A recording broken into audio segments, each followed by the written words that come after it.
It has gone from winter to summer here in northern Wisconsin, so we are in full prep for summer mode. We just made our family summer bucket list, which I will leave a free printable for in the description. We're trying to wrap up our school for the year, and we're working on getting our garden in. And today I'm going to be taking you along as I whip up 3 of our favorite recipes for summer: homemade sunscreen, homemade bug spray, and a homemade electrolyte drink that we drink all summer long. If you're new here, hi, I'm Stacy from the blog The From Scratch Farmhouse, and I usually share here each week on homesteading, homeschooling, food from scratch, and creating a handmade home, but I've been a little absent here on YouTube over the past month or so, just because it's been a very busy season of life for our family, and I will give all of those family and homestead updates in a future video if you're curious. But I wanted to make sure to get these recipes out to you because I know that summer weather is in full swing in many locations around the world. Okay, the first recipe that I'm going to be sharing with you is a natural sunscreen recipe. Now, because of this, I need to put out a disclaimer. So I know that when I put this recipe into the world, there's going to be people who come and say, I put the sunscreen on my child and they burnt anyway. So here's what you need to understand. A natural sunscreen, especially a homemade one, is not going to function like a chemical sunscreen from the store. You cannot put it on your child, send them to the beach for the day, and expect that they won't burn. It doesn't function the same. So here's what we do. Our children are exposed to sunlight year-round, so they do build up melanin in their skin that helps protect them naturally. Also, we eat a very healthy diet, and a lot of the foods, the fruits and vegetables that they eat actually provide natural protection. So what you eat matters as well. Also, when we put the sunscreen on, we're trusting that it's going to help prevent burns in the early part of summer. We don't even usually worry about sunscreen in the later parts of summer, but we use this in the early parts of summer to help prevent burns. But we still have our children's skin covered, or we stay out of the sun during what we call the burning hours. So from about noon to 1:30, the sun is very intense and the sunscreen is not going to hold up to that. I do not trust any natural sunscreen to work like a chemical sunscreen. It's not meant to, and I just want to put that out there because I don't want anybody to be surprised by that. Okay, let's make sunscreen. First, you'll need to gather your supplies. I will link the recipe down in the description that has all of the links. You will need fractionated coconut oil, sweet almond oil, carrot seed essential oil, myrrh essential oil, red raspberry essential oil, non-nano zinc oxide, non-nano titanium dioxide, cocoa powder, beeswax pellets, and an empty large chapstick or deodorant dispenser if you're making the stick version, and an empty spray bottle if you're making the spray version. We like to make both the sunscreen stick and the spray.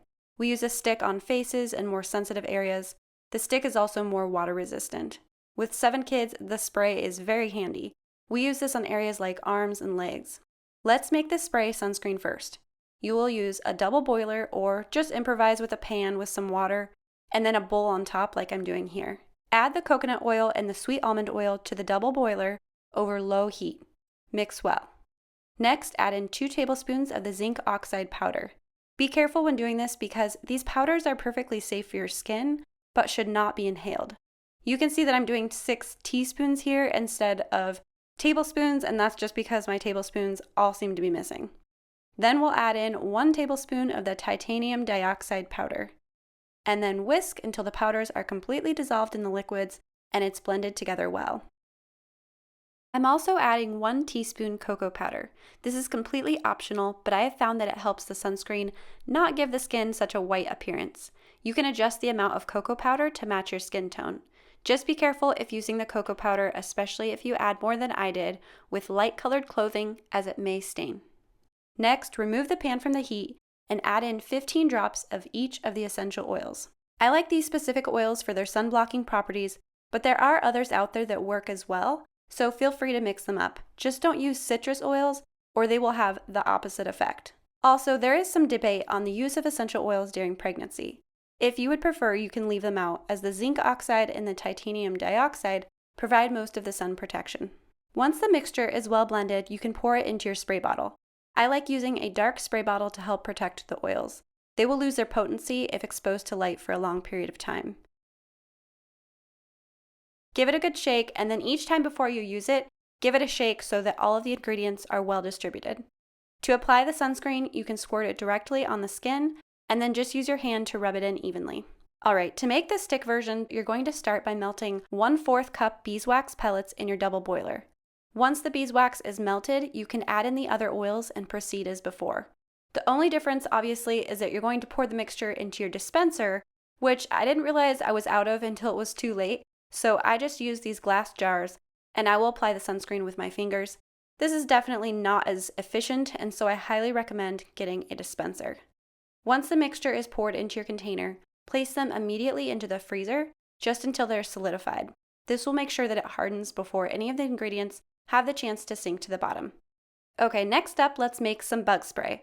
The bugs have been absolutely horrible here in northern Wisconsin, so the bug spray is a must. Another essential if you're dealing with ticks like us is a tick tornado. I'll link it below, but here is us using it, and basically it just twists the tick out so that the whole head is removed. Okay, to make this natural bug spray, you will need a 4-ounce glass spray bottle, witch hazel, vegetable glycerin, distilled water, and 30 to 40 drops of your preferred essential oils. Start by adding about 2 ounces of witch hazel to the bottle. I just eyeball it. Then add a 1/2 teaspoon vegetable glycerin. Next, add in your essential oils. There are many that do a good job at repelling bugs, and what you use is going to vary on what bugs you are dealing with and what oils you can get your hands on. We mostly deal with mosquitoes and ticks. I was out of some of my favorites, so I improvised here, but if you want the exact oils and amounts I normally use, it is in the blog post that's linked in the description. Here I'm using lemon eucalyptus, lemongrass, geranium, peppermint, and rosemary. I will say that lemon eucalyptus is my absolute favorite for dealing with mosquitoes. Finally, top off the bottle with distilled water. Yes, you must use distilled water because tap water will go bad and your bug spray won't stay good for very long. After you have all of your ingredients in the bottle, put on the lid and give it a good shake. Your all-natural bug spray is ready to be used. The final recipe I'm going to share today is for our homemade electrolyte drink. So this is similar to a Gatorade or other sports drink. The ingredients are cold water, lemon juice, coconut water, sugar or sweetener of your choice, salt, and frozen fruit. Don't skip the coconut water even if you don't like the taste.